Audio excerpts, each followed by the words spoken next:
I told my adopted kids Santa was coming tonight and they crawled under the bed. I got down on the floor and looked under the bed. They were pressed against the wall, holding on to each other. Hey, what's going on? My daughter's voice was shaking. Please don't let him take us to another family. We like it here. My son pulled her closer. People who come at night are bad, Dad. I lay there on the floor with them. I didn't reach in. I didn't pull them out. I just stayed. Santa doesn't take kids away. He brings them things. My daughter loosened her grip on her brother and looked at me. What does he bring? Presents, wrapped up with bows on top. And he eats the cookies you leave him and drinks all the milk. My son's eyes got wide. He eats our food? Only if you leave it out for him. They looked at each other. My son slid out first, and my daughter followed. I walked them to the window, and they pressed their faces against the glass. Is he out there? Not yet. He waits until you're asleep. They kept checking anyway. Every few minutes, one of them would run back and look. When I tucked them in, my son grabbed my sleeve. Dad, if he comes, you won't let him take us, right? I put my hand on his head. Nobody's taking you anywhere. Not tonight.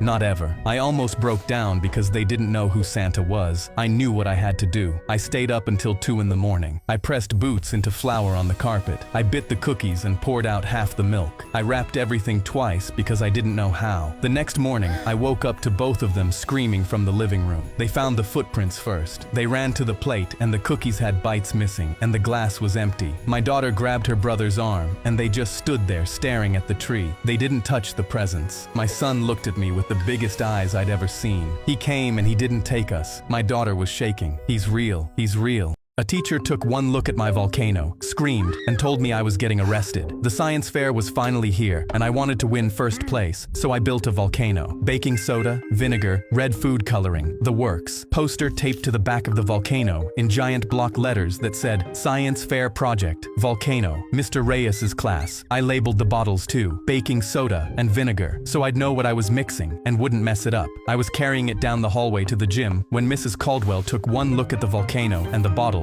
and screamed that I was going to get arrested for this. She took me to Principal Landon's office and sat me down. He had my volcano in the middle of his desk and was examining it from every angle, but he didn't bother looking at the poster taped to the back of the volcano. Explain this, Principal Landon said. I told him, it's a volcano for the science fair. I've been working on it for weeks. I'm trying to win first place. He pointed at the vinegar bottle. And this? It's vinegar, and you were going to pour it into that, he said, pointing at the volcano. Yeah, that's how the volcano erupts. Mrs. Caldwell leaned in. He was going to set off a bomb in the middle of the gym, she said. There were going to be 600 kids in there. It's not a bomb, it's a volcano. Foam is just going to come out of the top when I mix the vinegar and baking soda. I picked up the bottle and turned it around. The word vinegar was written on it in black marker. It's literally labeled. Just because you wrote vinegar doesn't mean it is vinegar, Mrs. Caldwell said. I sat there trying to figure out how every adult in this room was looking at baking soda and a bottle of vinegar and seeing a bomb. Just call Mr. Reyes, he's my science teacher, I said. Principal Landon picked up his phone and called Mr. Reyes. Mr. Reyes walked in 2 minutes later, looked at the desk, looked at the volcano, looked at the poster, and laughed. You two know it's the science fair today, right? He pulled out his phone and showed us pictures of students at the gym, all with their science projects. A kid with a solar oven, a kid with a model rocket, a kid grinning behind a potato with 2 wires stuck in it. He looked at Mrs. Caldwell. Use your brain for a second. He labeled the bottles. He labeled the volcano. He has a poster that says volcano. And you saw all of that and thought he was going to blow up the school with baking soda. Mrs. Caldwell stared at the floor. Mr. Reyes picked up my volcano and told me, we're done here, let's go. But by the time we got to the gym, the science fair was over. I never got to present, so a kid won with a potato battery. Next science fair, I built a model of Mrs. Caldwell's brain and turned in an empty box. Mr. Reyes gave me first place.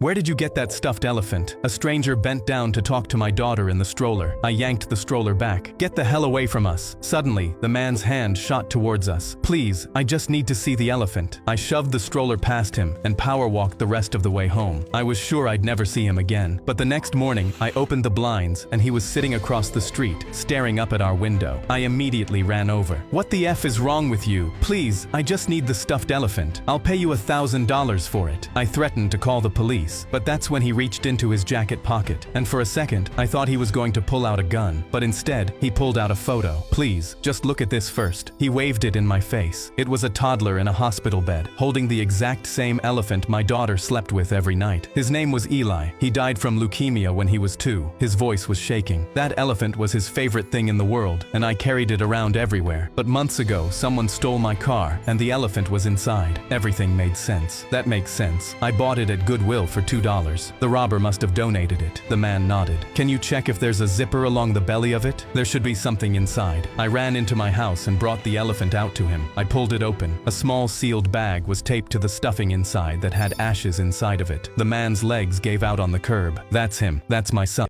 My mother walked into the kitchen holding a calendar with a date circled in red. You have 1 month until you no longer exist. After she left my little brother, Theo looked at me and said, "What does that mean?" I choked on my own voice trying to explain. Mom and Dad have this rule. Sometimes they pick someone in the family and that person has to go away. They burn all your photos and throw out all your stuff and nobody's allowed to say your name ever again. Theo's face crumpled. Like Uncle Jack? Yeah, buddy, like Uncle Jack. My father started that night. He took a photo off the mantle of me and Theo at the beach and burned it in the kitchen sink while Theo watched. Then he threw out a bag of my clothes, then my books, then my shoes. Theo started crying and ran to the closet. I followed him and found him holding a photo of the two of us he'd stolen from the burn pile. "I don't want to forget you," he whispered. That's when I knew I needed to find a way to fight this for Theo's sake. While my parents were busy burning my schoolwork, I snuck into my father's office and started digging. I didn't know if I was going to find something, but in the back of a drawer, I found Uncle Jack's email and begged him to help me. Then I heard a noise behind me and my mother appeared in the doorway. "Rule breaker! Rule breaker!" Dad stormed in and said, "Now your removal happens tonight." They dragged me toward the back door while I screamed and thrashed. But then suddenly we saw red and blue lights and my parents looked afraid, so I knew they weren't the ones who called them. The front door suddenly opened and Uncle Jack walked in. My mother screamed, "You're not real anymore!" Uncle Jack said, "I'm real, but you're about to wish I wasn't." That's when the police walked in behind them. My father tried to run away, but an officer tackled him to the ground and cuffed him. My mother was cuffed seconds later, still screaming that Jack didn't exist. I ran to Uncle Jack's side and hid behind him. "How did you get here so quickly?" I asked. "I hid the email address in the drawer 6 years ago, on the night they erased me. I've been living in one town ever since, checking that inbox every morning, waiting for one of you to find it."